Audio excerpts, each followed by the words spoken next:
Hey students, we're in Unit 4 of Humanities 201, Foundations of Western Culture. We're going to be looking at the Roman Empire and the rise of Christianity in Unit 4. For today's lesson, we're going to be looking at the beginning of the Roman Empire, prophecies of peace in the early Roman Empire, and something called the Pax Romana. So I want to start out with just some thought starters. We all talk about peace on earth today, but I want you to think about the world around you and ask yourself, do we have world peace? And the obvious answer is no. People have a lot of theories on how we might bring about peace on earth. And there's lots of competing voices on this front. People promise peace all the time, and yet peace seems to elude us. So how would we get peace today? What would peace even look like? Do we even know what that would be like? What kind of a world would a peaceful world be? And how would we maintain that peace? How would we guarantee it for the generations that come after? Some interesting questions. The Romans answer each of these questions as well.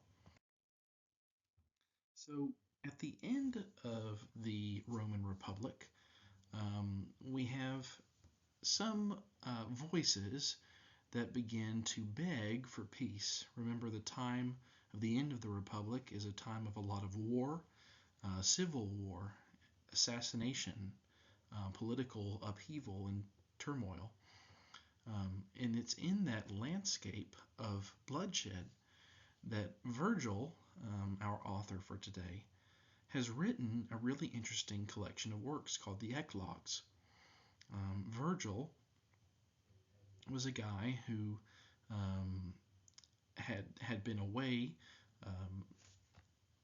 from the battle. He was kind of a frail guy. He wasn't really fit to be a soldier. So he stayed at home and he wrote poetry. And he was a brilliant poet, a brilliant speaker.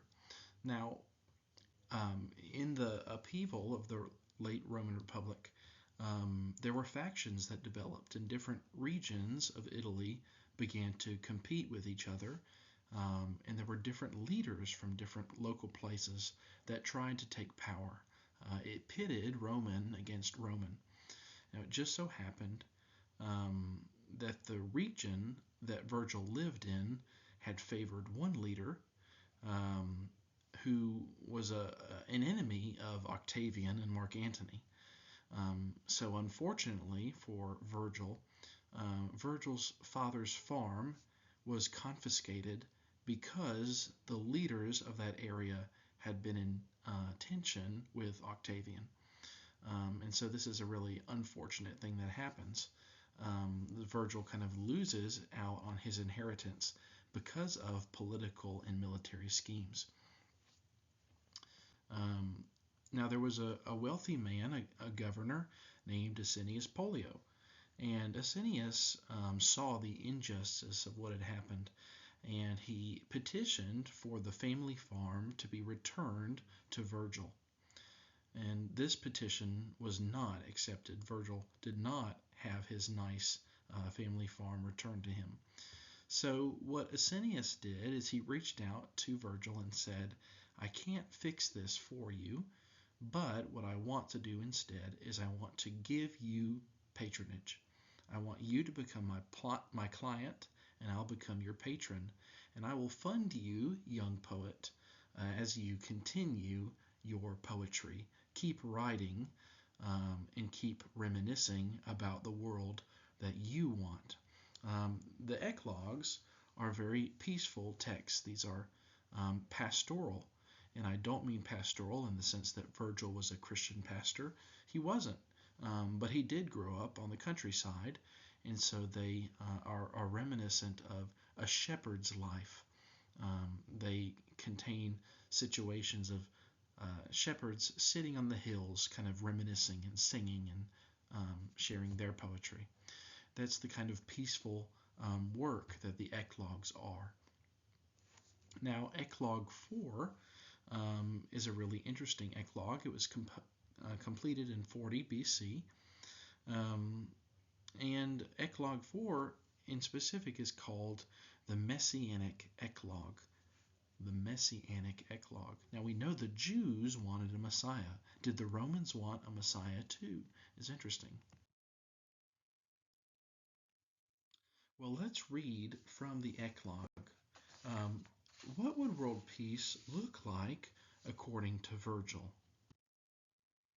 Virgil says that there is going to be a child that will bring new life for humanity. He says that the child will be divine and he will rule on his father's authority. So somehow this prophecy, this poem, cries out for a child to bring the world peace. He gives the evidence. He says, only favor the child who's born pure Lucina. And Lucina is another name for Hera, the Juno, you would say, the wife of Zeus or Jupiter. But Lucina also has a sense that this is moonlight. So we have only favor the child who's born pure moonlight, under whom the first race of iron shall end, and a golden race shall rise up throughout the world. So we have a new kind of humanity that is going to come from this one child. The child will take on divine life, and he will see gods mingled with heroes, and he will be seen by them. So I want you to start to think. In this time of the Roman world, we have Caesar Augustus, Octavian, who took on a very particular title in 42 BC, 2 years prior to the conclusion of this eclogue. Caesar Augustus named himself Imperator Caesar Divi Filius, majestic Caesar, the Son of God. And so you begin to wonder, okay, who are we talking about here? This guy will rule on his father's authority. He will make a peaceful world with his father's powers. Okay, well, Caesar Augustus was the adopted son of Julius Caesar. Virgil goes on to say that the cattle will have no fear of fierce lions. There's going to be peace not just with men, but in the natural world as well. He says that every land will produce everything. The soil will not feel the hoe, nor the vine the pruning hook. This is a bountiful, Edenic kind of place. And he says that the world will bend in anticipation of the coming of this child. See the world with its weighty dome bowing, earth and water, sea and deep heavens. Wow, the arrival of this child sounds amazing. So who is Virgil referring to? Well, he could be referring to the son of Asinius. Asinius did have a son in the year 40, and so he may have been referring to the son of his patron for whom he was composing the eclogues. He could be referring to Caesar Augustus, who 2 years prior had been deified in the public mind. Potentially, he may also be referring to somebody else. I'll tell you that later Christians read this text and they point to it and say, look, even the pagan poets before the birth of Christ are crying out for Christ to come. Each of these phrases can be seen to refer to Christ in the same way that they might refer to either Caesar Augustus here or Asinius' son. So what's going on here? Well, during the time of the early Roman Empire, Octavian is working to legitimize his reign. There's been so much turmoil in the Roman world that one general is overthrown, and the next leader, people are being beheaded and assassinated. So what happens is Octavian says, we are not going to have this happen with me, and we need to publish propaganda across the empire to ensure that I am viewed not just as legitimate, but as the one who will usher in a golden age in Rome.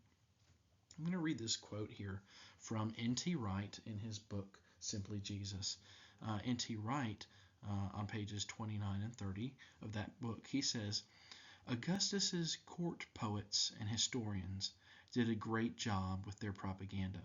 They told the thousand-year story of Rome as a long and winding narrative that had reached its climax at last. The Golden Age had begun with the birth of the new child through whom peace and prosperity would spread to the whole world. He said, the whole world is now being renewed, sang Virgil in Eclogue 4. This new age is now here at last. Through the peaceful and joyful rule of Augustus Caesar, the message was carved in stone on monuments and in inscriptions around the known world. Good news. We have an emperor. Justice, peace, security, and prosperity are ours forever. The Son of God has become the King of the world. That's the message that Augustus's court is propagating.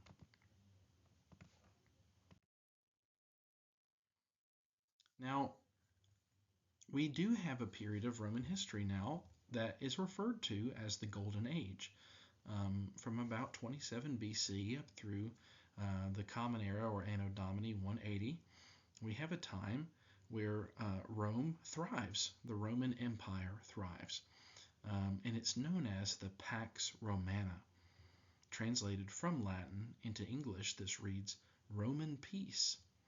It's a specific brand of peace. It's the Roman brand of peace, starting with the rule of Caesar Augustus.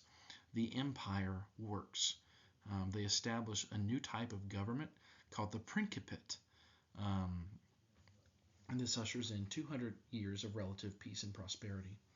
In the Principate, the emperor held supreme authority while outwardly preserving republican institutions like the Senate.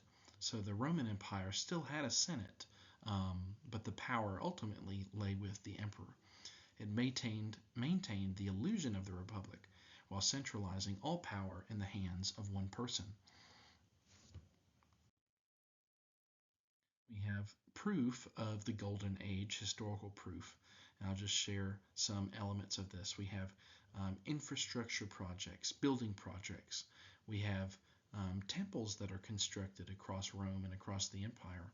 We have viaducts, which are roads, and aqueducts, which are roads for water, bringing transportation and resources across the empire in an efficient way. We have altars that are magnificently constructed across the Roman Empire during this time.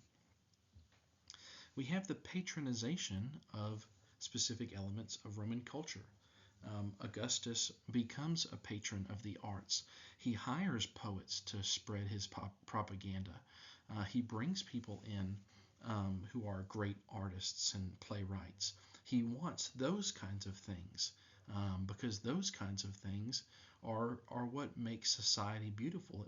It's what makes life worth living, not the kind of dry, militaristic life that the Romans had just lived through, full of assassination and worrying where your next meal is going to come from. That's not the kind of life Romans are meant to live. We need culture, and that's what Augustus champions. We have military reform. There is stability because the military pledges allegiance to Caesar and not to individual generals. We have an expansion of the Roman Empire. The Roman Empire grows and grows and grows. The borders expand, and we have more people added in, more resources, more land, more farming, more gods. We have more power as the Roman Empire grows. And finally, of course, we have security because we have a leader who is tying this all together. Augustus says, I found Rome a city of bricks, and I left it a city of marble. Sure, Rome was functional before I got here. Sure, bricks are sturdy. But I've left it as a thing of beauty. I've left it as a thing of culture. This is the Augustan aesthetic, right? This is a kind of showing off of the wealth and the leisure and the ambition of Romans. We don't have to only build things for practical reasons now. So if you go to a major city, we have big skyscrapers, but are they really beautiful?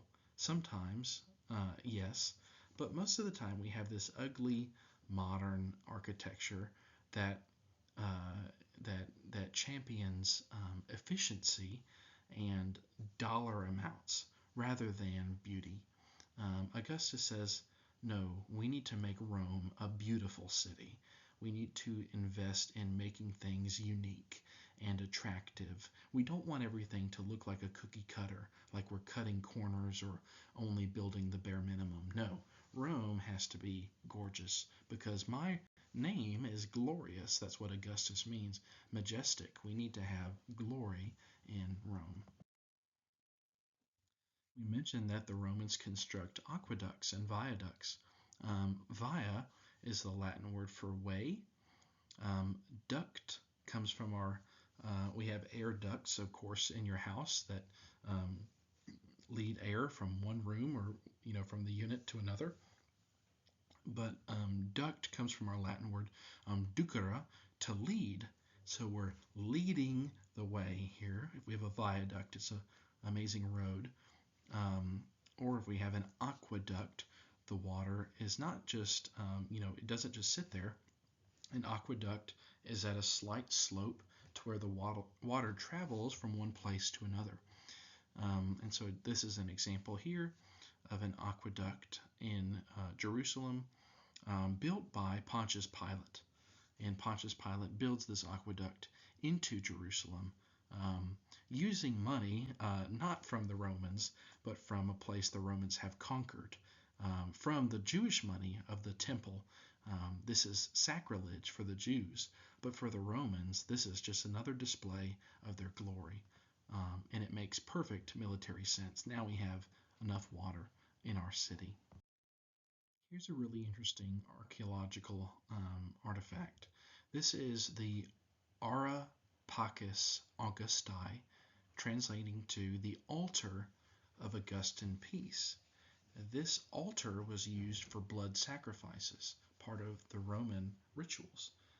This was originally located in a place called the Campus Martius in Rome, where it was positioned to cast a shadow on an obelisk, which is kind of like a pillar that had been built in dedication of Caesar Augustus on a certain day of the year. So the shadow would fall on the obelisk on Augustus's birthday. This is well planned. This is amazing, amazing scientific knowledge and architectural knowledge from these ancient Romans. Um, but it's so interesting. An altar of peace. How do we have peace bought by blood? And yet, that seems to be, a theme in the ancient world. Just something to think through. We also have the development of patronization within the Roman Golden Age. Augustus had patronized writers who celebrated Rome and celebrated his reign. Think of, like pro-American writers maybe getting a plug by an American government. Instead, here we have pro-Roman writers and specifically pro-Augustan writers getting patronized during the reign of Augustus in the Golden Age. Um, this isn't just Virgil, although Virgil does write the Eclogues, of course, but later he writes a text called the Aeneid, which we've read for this class. We might say that the Aeneid is akin to the book of Exodus for the Romans. So in the book of Exodus, we have the history of the Jews being led out of Exodus by Moses to the promised land. In the Aeneid, we have the Trojans being exodized from Troy and now being led to the promised land of Rome. This is their mythological origin story, and Romans eat this up. They love to know about their history. They love to know that they are founded on good historical, mythological background. So we have these kinds of stories being published during the reign of Augustus. We also have poems from a writer called Horace. We have histories from a writer called Livy. that come in this time and praise the peace and prosperity of the Roman world. Um, Augustus was such a patron of the arts that poets swarmed him constantly. One Greek poet kept shoving little scripts of paper into his hand one time as he was walking down the street. This poet was hoping to gain the patronage of the emperor. What does Augustus do as this poet shoves him little grubby strips of paper? Augustus, the emperor, stops with his entourage and he starts to compose lines of poetry, his own lines of poetry, and he returns those to the Greek poet. He says, "Here's my poetry." The Greek poet was delighted by this kind of topsy-turvy social exchange, that the emperor would write poetry for him. So the Greek poetry rummages around in his little coin pocket, and he gives the emperor a few coins, saying, "I wish that I could give you even more." The patron-client relationship kind of gets turned on its head in this funny street interaction. We have the emperor becoming the poet, the emperor becoming the client, and the Greek poet here has become the patron. Augustus really enjoyed the poet's response, that he would rummage around for coins, that he would play out this patron-client relationship is really funny to him. Augustus gave the man 100,000 sesterces, which loosely is $1 million. And he blessed this random Greek poet. It's a really interesting story about how Augustus patronized Roman culture during his reign. For military reform, we have the Roman military deciding that we are going to fight not against our own people, but against others. We have to turn our conflicts outwards. They created a standing army to protect the empire's borders. This army would be used to fight external conflicts and not to fight amongst itself. This standing army led to unprecedented stability, and this led to a boom in trade and infrastructure and in the general prosperity of the economy. This map shows the expansion of Rome's borders under the empire. So we have the Roman Empire depicted here in 117 AD. You can see that the Romans don't just control Italy, but you might say they control the entire Mediterranean world. They even control all the way into northern Britain, pushing onto the boundary of Scotland. It's at this place that the Roman Emperor Hadrian builds a wall called Hadrian's Wall, kind of denoting the northern reaches of the Roman Empire. And this wall still exists today. You can walk alongside it, and in some points you can even walk on it. It's a really interesting monument to the ingenuity of Roman civilization, that they could venture so far from home and construct civilization anywhere, even in northern England, even on the border of Scotland, who they viewed to be some of the most backwards people that you could think of.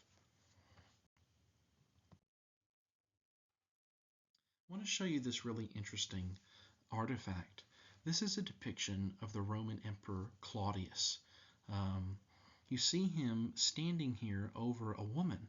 This woman is collapsed. Claudius is reaching over her, and she is obviously defeated and powerless. This woman represents Britannia. She is the embodiment of Britain. This is a military defeat that the Roman military defeats the Britons. In the wake of this, the Romans make alliances with the local tribes and say, okay, now that we are here, we need allies. So we set up client rulers. The Roman rulers are the patrons, and these local tribes rulers are the clients. They rule as clients of Rome across Britain. This system was set up to kind of ease the transition away from local rule into Roman rule. This was a stop-gap method to where there wouldn't be instant rebellion. The thought, though, was that after this generation of client rulers, the Romans would then inherit the land from these client kings. That way, it would ease that transition under Roman dominance. Well, it doesn't ease the transition. There's an issue here. We're looking at an example in Great Britain through a lady named Boudica. Boudica was queen of the Iceni tribe. The Iceni had been subjugated by Rome. Their king was ruling as a client ruler under Roman rule.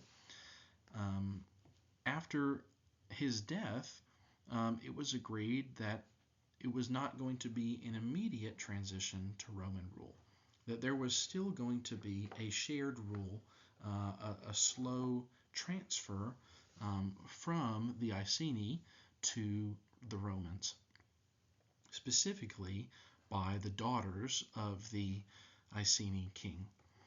Okay, so this was kind of the local agreement that had been made with Rome. But when he dies, his daughters are not given rule. Instead, his daughters are raped by the Romans. And Boudica is angry. The queen has been wronged. She travels around to the local tribes and she reaches out across Britain that these foreign invaders have wronged her and wronged her family. She raises an army against these Romans, and this army, as a matter of fact, has several battles where they are successful against the Romans. They burn several Roman cities, including a city called Londinium, which is the ancient Roman London.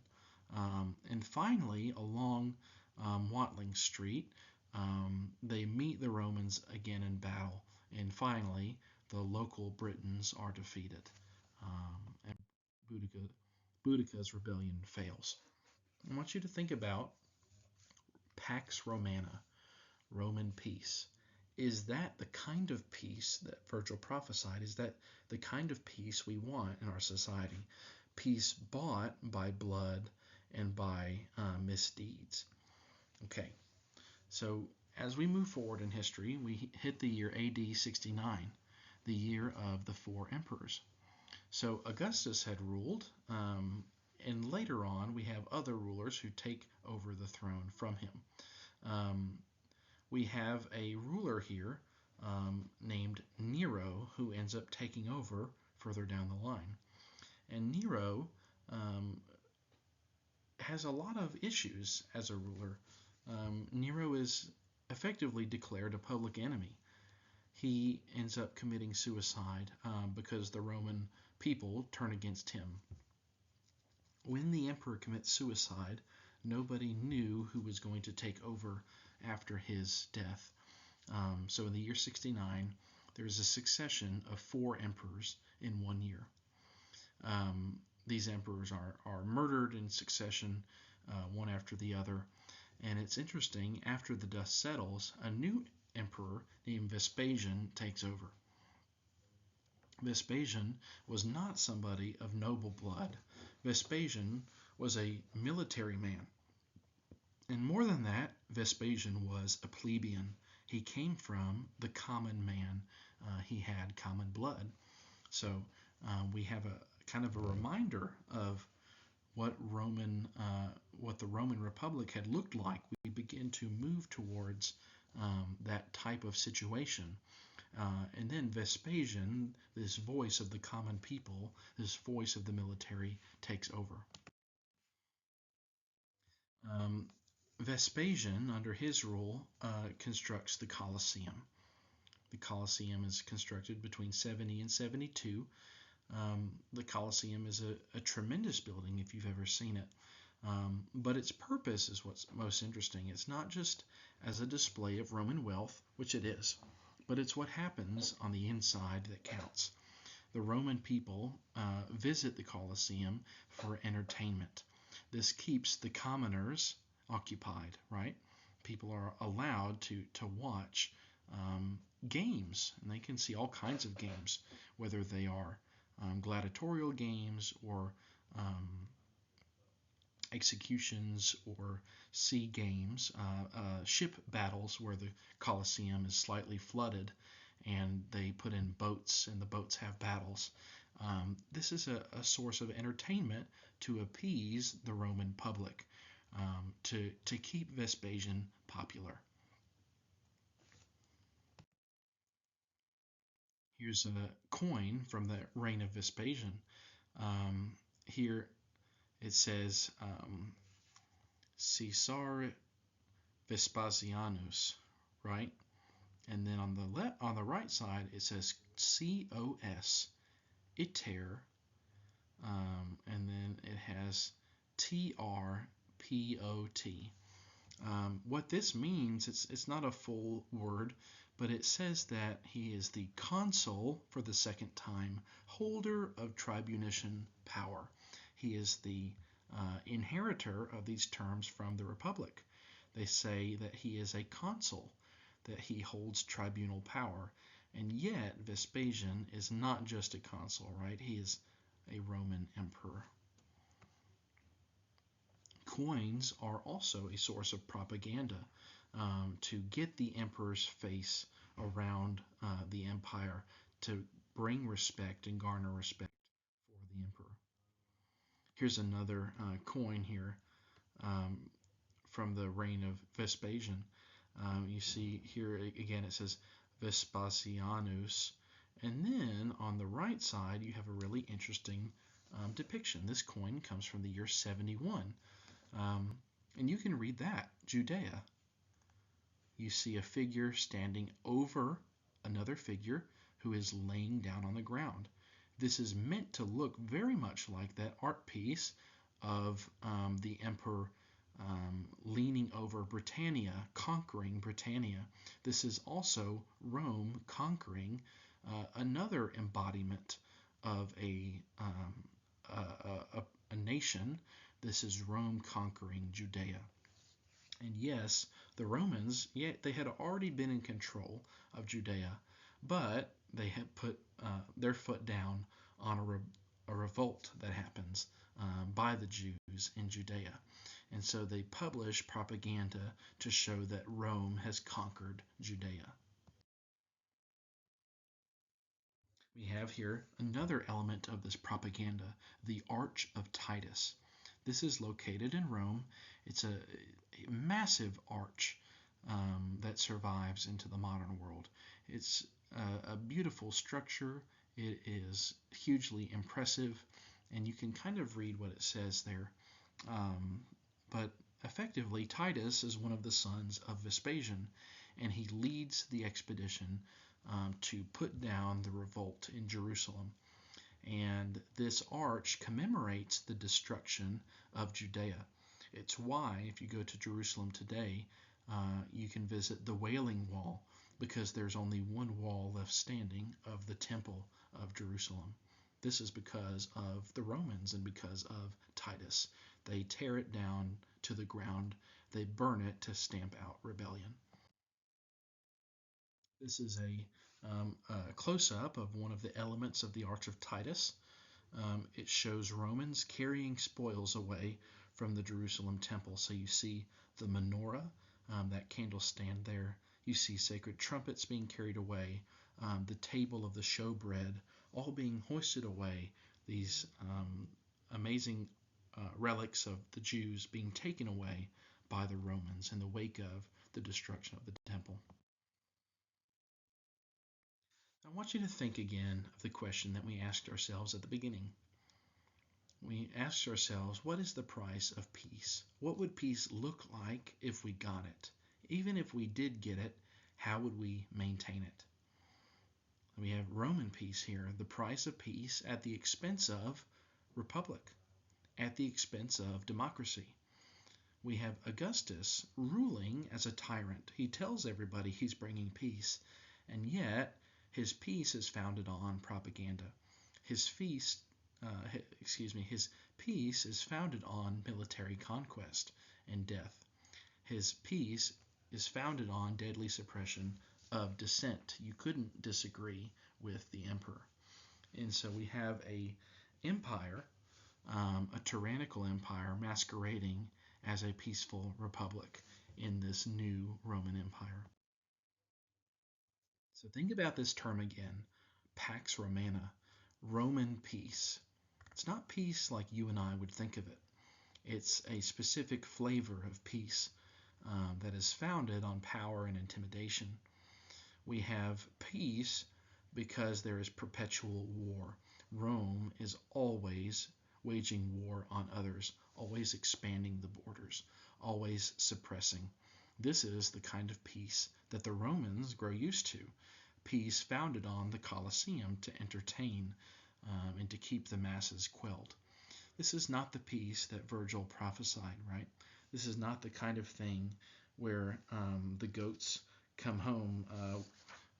It says, the goats will come home by themselves, their udders swollen with milk. The cattle will have no fear of the lions. Your cradle itself will pour out delightful flowers. Snakes will die. Deceitful, poisonous herbs will wither. Okay, this is not the same kind of place. Virgil's peace is much more idyllic, much more peaceful in the sense that we might hope for. So perhaps Virgil is true in his prophecy, but there's somebody else that has to fulfill it.